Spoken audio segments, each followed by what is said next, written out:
Bienvenue à vous tous et toutes. Il y a de belles initiatives dans ce journal et on va les découvrir ensemble puisque vous nous êtes fidèles une fois de plus. Et on commence avec ce projet mené à Gembloux. Caravane, le réseau qui roule. C'est un projet itinérant basé sur la rencontre et l'échange. Un projet né suite à un constat, le manque de proximité des services à Gembloux. Une dizaine d'associations et d'institutions gembloutoises font partie de ce réseau mobile soutenu par le plan de cohésion sociale et la ville de Gembloux. Caravane, le réseau qui roule, sort 2 fois par semaine. Il s'installe au cœur des villages, sur les places à proximité des écoles ou des centres d'activité. Son but, lutter contre l'isolement et recréer du lien avec les citoyens. Lors d'un focus group, on s'est rendu compte que quand on organisait une formation ou un projet, on n'avait pas toujours le public qu'on espérait.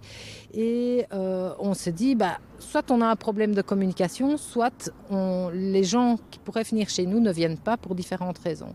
Et donc on s'est dit, on va faire le contraire. Nous, on va sortir de nos bureaux et aller vers les personnes. On s'est dit qu'on allait commencer dans les villages où il y avait le plus de personnes isolées, mais isolées dans leur composition de famille. Ce qui n'était peut-être pas isolé géographiquement, pas isolé socialement. Le but est donc d'aller à la rencontre des autres, de mieux connaître les réalités, les besoins de chacun pour s'en faire le relais. Cet espace mobile permet aussi une meilleure information sur les services et acteurs sociaux qui œuvrent sur le territoire gembloutois. Cet après-midi-là à Grand-Lay, l'heure était au démarchage. Les gens sont assez intrigués de savoir ce qu'on peut bien faire là. Ils ont l'impression qu'on veut leur vendre quelque chose en fait, mais pas du tout.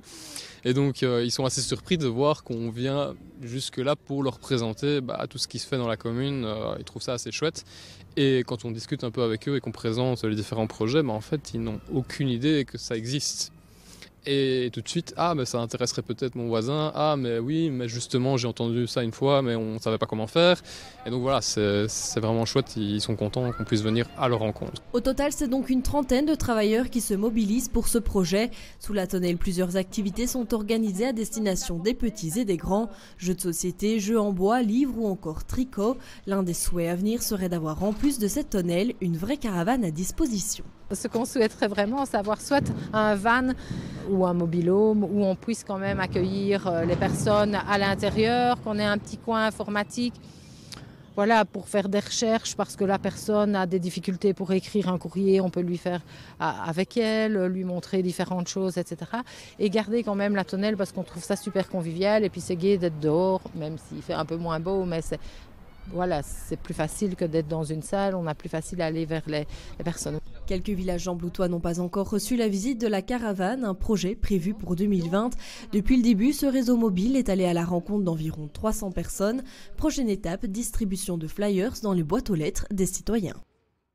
Quand on parle d'accueil des migrants, de nombreuses communes se montrent très souvent frileuses pour lancer des initiatives. Heureusement, il y a des comités de citoyens solidaires qui tentent de faire bouger les lignes, mais ce n'est pas simple, comme par exemple à Gemep-sur-Sambre qui a finalement accepté d'allouer un montant de 4 000 € au comité S13. Mais certaines communes vont encore plus loin. Mi-décembre, suite à une interpellation citoyenne, la commune de Habay a décidé de mettre un local à disposition des migrants. Ce local, situé à Marbehan, est ouvert en journée et des bénévoles se relaient matin et soir. C'est Igaël ce matin qui est chargé de l'ouverture du local. Un local mis à disposition par la commune de Habay et qui permet aux migrants de passer la journée au sec et au chaud. Ils arrivent le matin à 8 h. Nous, on arrive avec du pain, des sardines, une soupe.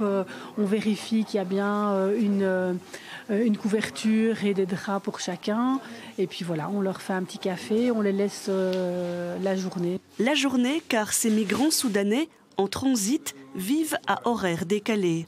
La journée, ils se reposent et rechargent leur batterie, car la nuit, au départ des aires d'autoroute, ils tentent de trouver une solution pour rejoindre la Grande-Bretagne. Je veux aller en Grande-Bretagne, oui. Parce que même si ici les gens sont très gentils, il y a différentes langues et pour moi, c'est difficile d'apprendre ces langues. Je ne suis pas sûr d'y arriver, mais j'essaye. Au moins j'essaye. Si j'ai de la chance, j'y arriverai. Cela fait pratiquement 2 ans qu'un réseau de solidarité s'est mis en place à Abbé. Avec ce local, la démarche va un peu plus loin. Une trentaine de bénévoles sont actifs. En plus de la gestion du local, il y a un peu de nettoyage et la recherche de nourriture et de matériel. On aura toujours besoin de denrées non périssables, donc tout ce qui est boîte de sardines, thon, biscuits, boîte de maïs. Il faut savoir qu'on ne peut pas cuisiner dans les locaux ici, donc il faut que ce soit non périssable et mangeable sans être cuisiné. Du thé et des fruits secs sont aussi les bienvenus, ainsi que des produits de soins, savon, shampoing, mouchoirs, papier WC, pas de vêtements, mais bien des gants, bonnets, chaussettes et chaussures pour hommes. Ce soir à 18 h, Benoît viendra refermer le local, jusqu'à demain matin quand un autre bénévole prendra le relais. Avant d'aller travailler, il a proposé aux migrants de passer leur linge à la machine à laver, un service en plus dans la lignée de cette belle solidarité citoyenne. Depuis plusieurs années, le musée Rops à Namur fait de grands efforts pour s'adresser à tous les publics et pour tenter d'attirer tous ceux qui ont du mal à franchir les portes d'un musée. Il est même désormais possible pour les personnes qui ne maîtrisent pas la langue française de suivre une visite guidée adaptée. Exemple avec la venue au musée de quelques apprenants de l'association Lire et Écrire. Ils ou elles sont afghans, roumains, tchétchènes ou marocains et suivent les cours de français de l'association Lire et Écrire à Namur. Aujourd'hui, ils sont sortis de leur classe à l'invitation du musée Rops pour visiter l'exposition Henri de Braquelaire. Ici, on a une table. Ces personnes débutent leur apprentissage de la langue française et n'auraient probablement jamais osé franchir la porte d'un musée sans cette activité expressément conçue pour ce type de public. Voilà, c'est parce que c'est un public aussi avec un vocabulaire très limité et donc on doit faire aussi en conséquence. Par contre, l'œuvre de Henri de Braquelaire s'y prête justement bien parce qu'on travaille justement ces intérieurs qui sont très, très détaillés avec beaucoup d'objets, travailler avec beaucoup de minutie, une technique aussi très précise et qui nous permet justement d'aborder un peu aussi des objets qu'on peut retrouver dans la vie de tous les jours, de notre vie de tous les jours et comparer aussi ce qui se passait au XIXe siècle à Anvers et maintenant. Un portrait. Et là, un mot. Ici, un mot. Un portrait.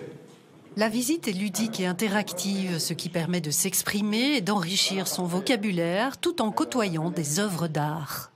Moi, je remarque que face à des personnes qui ont vécu des choses parfois vraiment très, très difficiles, aller vers la beauté. C'est vraiment quelque chose, en tout cas moi, qui me tient à cœur parce que le fait de la beauté, ça détend de certaines choses, ça fait oublier certaines choses et il y a vraiment des ouvertures qui se font par le contact à la beauté. Voilà. Oui, on a vu un film qui n'était que sur les océans, par exemple, mais les apprenants étaient émerveillés, quoi. Et cet émerveillement-là est important. Pour sortir de difficultés qui sont là. Après la visite, un atelier de dessin est proposé aux participants, ce qui permet à chacun de s'exprimer par une autre voix. Et même si les mots sortent encore très difficilement, la volonté est là de communiquer. Moi, je m'appelle Alexandra. Moi, je viens de Moldavie, Roumanie. Qu'est-ce que vous avez pensé de la visite du musée ici? Est-ce que vous avez bien aimé? Oui, oui. Le musée Rops ouvre régulièrement ses portes à des publics différents. N'hésitez pas à consulter son site internet pour plus d'informations. Un portrait à présent, et quel portrait? Celui d'une centenaire qui a une pêche d'enfer, et ça fait plaisir à voir. Chaque année, le jour de l'an, Hélène prépare seule plus de 80 galettes pour toute sa famille. Elle trône fièrement au milieu de la table, les galettes confectionnées par Hélène. Chaque 1er janvier, c'est elle qui prépare les plus de 80 galettes. Et ce n'est pas ses 100 ans qui vont l'arrêter. Chaque année, c'est la dernière année, comme j'ai eu 100 ans. Alors les enfants disent « Ah mais maman, tu dis ça chaque année ?» Alors j'ai encore essayé cette année. Ça s'est bien passé. On sait bien que c'est un petit peu fatigant, mais enfin, on se repose le lendemain.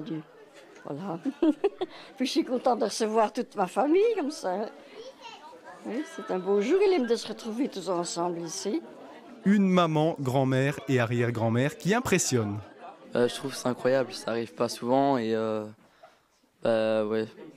Enfin, c'est vraiment chouette aussi de se retrouver. Elle maintient la famille en contact et chaque année, plusieurs fois par an, on se retrouve tous. Et oui, c'est une personne qui est enthousiaste et heureuse de vivre. Elle a à 100 ans passé, elle a encore des projets. Oui, je ne sais pas, c'est une leçon de vie. Voilà. Une leçon de vie et une fierté pour toute la famille. Hélène prépare seule les galettes avec une recette qui se transmet de génération en génération. Je crois 2 kilos de farine, 500 grammes de beurre, alors 500 grammes de sucre aussi,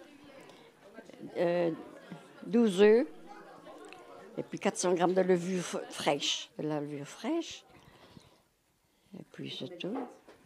Un demi-litre de lait, pas beaucoup de lait, hein. C'est plutôt ce qui rend la pâte bonne, c'est qu'il n'y a pas trop de lait. Et la spécialité familiale régale les 4 générations de la famille Jacquemart d'Aron réunis aujourd'hui pour fêter la nouvelle année. Un rendez-vous qu'il ne manquerait pour rien au monde. Ah, les galettes, ça, elles sont super bonnes et en plus on les mange parce qu'elles ont vraiment, en plus d'avoir un bon goût, on sait qu'elles sont confectionnées avec tout l'amour de mamie, donc c'est un plaisir de venir manger les galettes du 1er janvier. Oui, nous on vient de Villers-la-Ville, donc on a fait 1 heure de route en famille pour venir goûter la galette de la grand-mère. C'est un incontournable pour bien commencer l'année. Et qu'est-ce que vous pensez de ces fameuses galettes ? Je dois vous avouer que j'en ai pas encore mangé une, donc dès qu'on a fini de l'interview, je vais en déguster une pour voir. Ah voilà, voilà. Ouais, je vais la manger en direct. Délicieuse. Merci mamie. Autour d'une galette et d'un café, c'est aussi l'occasion pour toute la famille de se retrouver et de se remémorer quelques bons souvenirs comme le 100e anniversaire d'Hélène en mai dernier. Hélène qui compte bien remettre le couvert l'année prochaine et aussi longtemps qu'elle le pourra. Ses enfants, petits-enfants et arrière-petits-enfants, eux aussi, se disent prêts à perpétuer la tradition familiale. Cette année, le 26 mai. Tu veux où elle est ? Là. Laurent Braquet est un habitant de Havelange. Lui, il ne mange pas des galettes, mais bien des insectes, et plus exactement des vers de farine. Et il les élève chez lui. Il s'est lancé en effet dans cette activité plutôt insolite pour varier son alimentation. Il avait le choix entre les grillons, les criquets et les vers de farine, et ce sont ces derniers que Laurent Braquet a choisis pour son élevage à domicile à Havelange. Les ténébrions molitors, c'est leur nom latin, sont la hantise des meuniers, mais font désormais partie du quotidien de Laurent. J'ai choisi les ténébrions parce que j'ai été voir un élevage de criquets, mais ça fait beaucoup de bruit et j'avais un petit peu peur, évidemment, les criquets donc volent. Les ténébrions donc eux ne volent pas et donc c'était beaucoup plus discret. C'est pour changer la routine de l'alimentation quotidienne, sans vouloir remplacer la viande à tout prix, mais aussi pour optimiser sa pratique sportive, que Laurent a cherché une protéine un peu différente. J'ai fait des analyses dans un laboratoire, donc des analyses finalement des insectes, et j'étais vraiment surpris de voir donc la richesse donc en matière de protéines, de vitamines, d'acides aminés, etc. Laurent est aussi sensible à la question de l'accès à l'alimentation pour tous les humains dans le futur. Selon lui, les insectes pourraient donc constituer une alternative. Ça reste impressionnant quand même. Ah oui, ça. Pour vous aussi ? Oui, moins maintenant, mais au bout de quelques années, donc oui, ça va. Laurent commercialise les kits d'élevage pour les particuliers. Pour cela, il dispose d'un agrément de l'AFSCA, l'Agence pour la sécurité de la chaîne alimentaire. Par contre, pour la commercialisation des produits transformés, c'est une autre histoire. Ce genre de vente n'est pas encore prévu officiellement par l'AFSCA. Alors, Laurent transforme pour lui et sa famille dans sa cuisine. Entiers, séchés et consommés tels quels, ils peuvent aussi être broyés en farine. Toutes les déclinaisons sont alors possibles. En tant que sportif, j'aime beaucoup les energy balls ou les snacks après l'effort physique. Et donc, je les ajoute donc, avec mes petites préparations d'energy balls. Donc, en tant que farine, finalement, ça, on ne voit vraiment pas. Donc, il y a des insectes. Et par contre, on bénéficie de toutes les protéines quand même. Laurent nourrit ses insectes 2 fois par semaine seulement, des légumes râpés pour assurer l'apport nécessaire en eau. Tout le reste, ce sont les animaux eux-mêmes qui gèrent. Un élevage qui ne demande pas d'eau et ne génère pas de déchets, il serait donc respectueux de l'environnement. Il est cependant très peu développé en Belgique, contrairement à la France, qui dans le domaine aurait une longueur d'avance.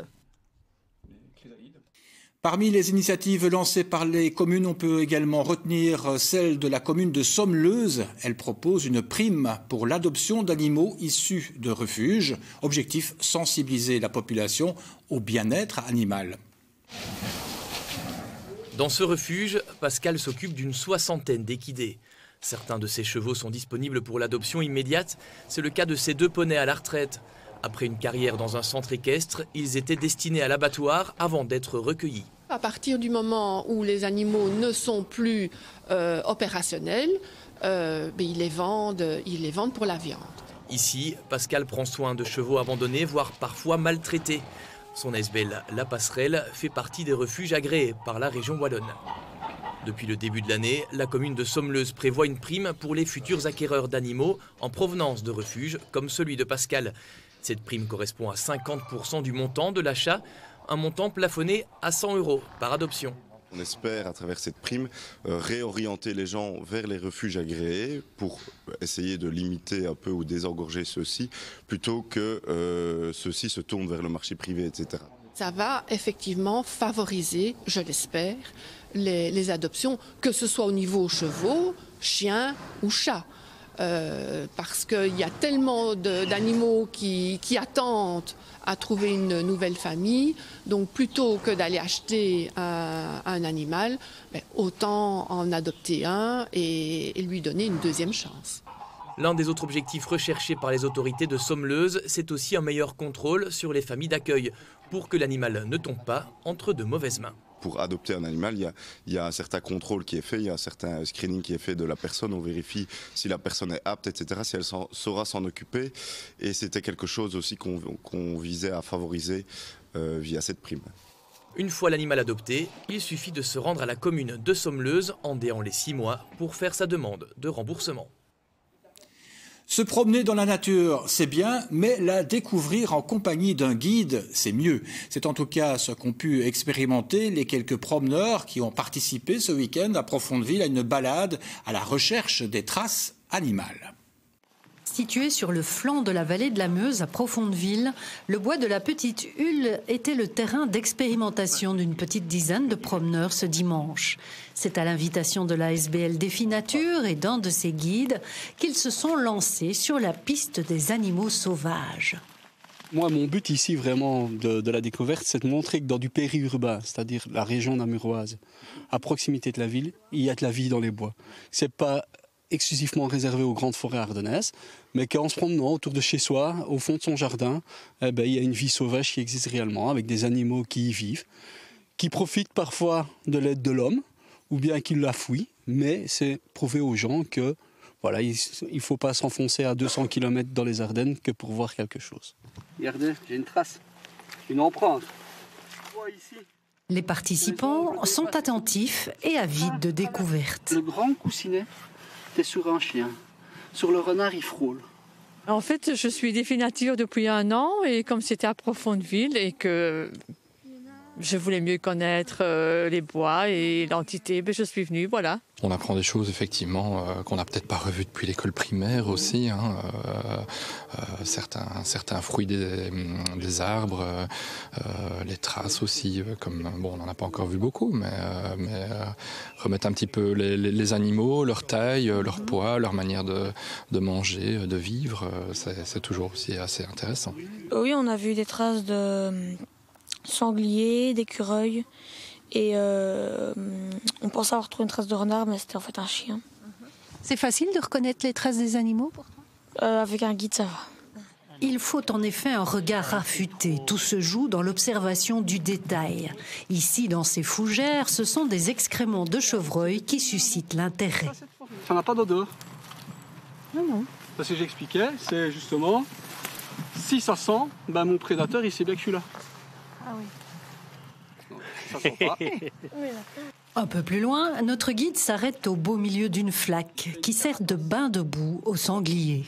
La raison principale, c'est comme Thomas l'expliquait, c'est les parasites. Alors on le voit derrière, hein. On voit là derrière les arbres frottés et il se frotte tellement fort, tu vois, il se frotte tellement fort qu'il finit même par arracher et à blesser l'arbre. On voit ici, l'arbre il est blessé, il a refait un bourrelet et on voit la trace de où il arrive pour se frotter, hein. Si vous aussi vous voulez tout savoir sur les petits secrets de Dame Nature, l'ASBL Défi Nature organise régulièrement des balades de ce type dans toute la Wallonie et à Bruxelles. Il suffit de se rendre sur leur site pour s'y inscrire. Il n'évoluera pas beaucoup parce que celui-là est plus grand, celui-là est plus grand, celui-là est plus grand. En tout cas, voilà des belles idées pour une balade en famille. Et si vous allez sur le site de Défi Nature, vous pourrez constater que l'offre de balades et de séjours est très riche et surtout très variée. On referme ici ce journal de l'actu positive. Merci de l'avoir suivi. On se retrouve la semaine prochaine, même heure, même jour et même chaîne. Au revoir.